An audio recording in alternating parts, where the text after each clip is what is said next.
Hello বন্ধুরা, মিষ্টি recipe and ব্লগসে তোমাদের আরো একবার স্বাগত জানাই। আজকে তোমাদের সাথে শেয়ার করব একরকম রেসিপি দিয়ে তোমরা দুই রকম খাবার আইটেম কিভাবে বানাবে। আমি কিন্তু আজকে তোমাদের সাথে শেয়ার করব গাজরের সন্দেশ। গাজরের হালুয়া তো অনেকেই খেয়েছো, আজকে কিন্তু গাজরের হালুয়াও দেখাবো আর গাজরের সন্দেশও তোমাদের সাথে শেয়ার করব, সেটা কিভাবে তোমরা বানাবে। তো চলো সেটাই দেখে নাও। আজকে চট জলদি তোমরা গাজরের সন্দেশ কিভাবে বানাবে। সবার ফার্স্টে কিন্তু আমি এখানে গাজর নিয়ে নিয়েছি মোটামুটি 500 গ্রাম, সেটা খুব ভালো করে ধুয়ে নিয়েছি। আর দেখো সামনেটা আর পিছনের সাইডটা কিন্তু আমি খুব ভালো করে কেটে নিয়েছি। এবার নিয়ে নেব একটা বড় বোল আর নিয়ে নেব গ্রেটার।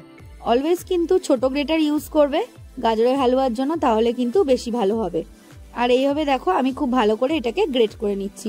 অনেকে কিন্তু গাজরের হালুয়ার জন্য গাজরটাকে সেদ্ধ করে তারপরে সেটাকে ম্যাশ করে নেয়, সেটা কিন্তু একটা জেলির মতন হয়ে যায়, তাই জন্য খেতে কিন্তু একদমই বাজে লাগে, আলু ভাতের মতন মনে হয়। তাই আমি মনে করি যে এরকম গ্রেট করে নিলেই কিন্তু গাজরের হালুয়া ভীষণ ভালো টেস্ট হয়। দেখো এরকম ভাবে কিন্তু সবকটা গাজরই আমি গ্রেট করে নিয়েছি।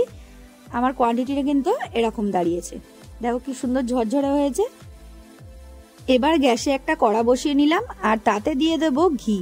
তোমরা ঘিয়ের বদলে বাটারে ইউজ করতে পারো, বাট ঘি দিলে কিন্তু টেস্টটা ভীষণই ভালো হয়। আমি এখানে 2 থেকে 3 চামচ মতন ঘি নিয়ে নিয়েছি। তারপরে গ্রেট করা যে গাজরটা ছিল সেটা এতে দিয়ে দেবো পুরোটা। এবার ঘিয়ের মধ্যে একটু গাজরটা নাড়াচাড়া করে নেবো, ভাজার কোনো প্রয়োজন নেই, একদম সিম আঁচে পুরো রান্নাটাই হবে। এখানে খুব ভালো করে নাড়াচাড়া করে নেওয়ার পর দেখো আমি এখানে অ্যাড করব দুধ। আমি এখানে কিন্তু আগে থেকে 1/2 লিটার দুধটা খুব ভালো করে জাল দিয়ে রেখেছি। এখানে কিন্তু দুধে আমি 1 ফোঁটাও জল দিইনি, যেহেতু গাজরের থেকে অনেকটা পরিমাণ জল বেরোবে, তাই কিন্তু দুধে জল দেওয়ার কোনো রকম প্রয়োজন নেই। আর আগে কিন্তু চিনি দেওয়ার কোনো দরকার নেই, তাহলে কিন্তু গাজরটা সেদ্ধ হওয়াটা বন্ধ হয়ে যাবে। আর গাজরেও খুব সুন্দর একটা সুইটনেস থাকে, সেটা কিন্তু দুধের সাথে খুব ভালোভাবেই মিশবে। এবার দিয়ে দিলাম এলাচ গুঁড়ো। তোমাদের কাছে এলাচ গুঁড়ো না থাকলে তোমরা কিন্তু গোটা এলাচও ব্যবহার করতে পারো একটু থেতো করে। তারপরে দেখো খুব ভালো করে নাড়াচাড়া করে দেবো। আমার কিন্তু এই গাজরের সন্দেশ বানাতে মোটামুটি 45 মিনিট মতন টাইম লেগেছে। গাজরের হালুয়া বানাতে কিন্তু অনেকটা টাইম লাগে, তাই হাতে সময় নিয়ে কিন্তু তোমরা গাজরের হালুয়া বানাবে। আর গাজরের হালুয়া পুরো রান্নাটাই কিন্তু একদম সিম আঁচেই করতে হবে, না মিডিয়ামে দেওয়া যাবে বা হাইতে তো দেওয়াই যাবে না, তাই একদম স্লো আঁচেই পুরো রান্নাটাই আমি করব। এখানে ঢাকনা চাপা দিয়ে রান্না করছি মোটামুটি 25 মিনিটের মতন। দেখো 25 মিনিট পর কিন্তু দুধটা অনেকটাই গাঢ় হয়ে এসছে আর অনেকটা কমেও এসেছে। এবার এই সময় কিন্তু দিয়ে দেব চিনি। আমি এখানে 100 গ্রাম মতন চিনি নিয়েছি। এখানে যে যেরকম ভাবে মিষ্টি পছন্দ করো সে সেই অনুযায়ী কিন্তু চিনিটা এখানে অ্যাড করবে, বাট চিনিটা কিন্তু সব সময় লাস্টে অ্যাড করার চেষ্টা করবে। এবার চিনি দিয়ে খুব ভালো করে নাড়াচাড়া করে নেবো, যতক্ষণ না এই চিনিটাও খুব ভালো করে এই গাজরের সাথে মিশে যাচ্ছে আর একটু টেনেও আসছে, একটু শুকনো শুকনো হয়ে আসছে, ততক্ষণ কিন্তু খুব ভালো করে আমাদের নাড়াচাড়া করে নিতে হবে। এবার এই সময় অ্যাড করব ড্রাই ফ্রুটস। আমি এখানে কাজু আর কিশমিশ দিচ্ছি, তোমরা চাইলে কিন্তু পেস্তাও অ্যাড করতে পারো। এই সময় কিন্তু খুব ভালোভাবে নাড়াচাড়া করতে হবে আর দেখবে যেন 1 ফোঁটাও তলা না ধরে যায়, তাই বারবার কিন্তু নাড়াচাড়া করে যেতে হবে।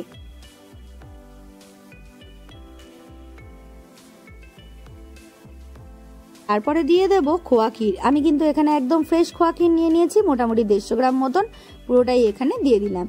এবার এই খোয়া ক্ষীরটা কিন্তু খুব ভালো করে গাজরের সাথে মিশিয়ে নিতে হবে, যেন একটু ডেলা পেকে না থাকে। খুব ভালো করে খুন্তির সাহায্যে চেপে চেপে কিন্তু এটাকে মিশিয়ে নিতে হবে। আর তারপরে আমি এখানে অ্যাড করব গুঁড়ো দুধ। এখানে কিন্তু গুঁড়ো দুধটা অনেকে দিতেও পারো, অনেকে স্কিপও করতে পারো। আমি কিন্তু গুঁড়ো দুধটা দিয়ে দেখেছি যে টেস্ট কিন্তু আরও ভালো লাগে, তাই তোমরা একবার চাইলে গুঁড়ো দুধটা দিয়ে একবার দেখতে পারো, ভীষণই ভালো হবে খেতে। এই গুঁড়ো দুধটাও কিন্তু খুব ভালো করে এই গাজরের সাথেই মিশিয়ে নেব। আমি কিন্তু এখানে 10 টাকা দামের একটা গুঁড়ো দুধের প্যাকেটই ইউজ করেছি। সবার লাস্টে দেখো দিয়ে দেবো 1 চামচ মতন ঘি। এবার দিয়ে কিন্তু খুব ভালো করে নাড়াচাড়া করে দেবো। লাস্টে কিন্তু ঘিটা অবশ্যই দেবে, তাহলে কিন্তু খুব ভালো একটা স্মেল হয় আর টেস্টও খুব ভালো হয়।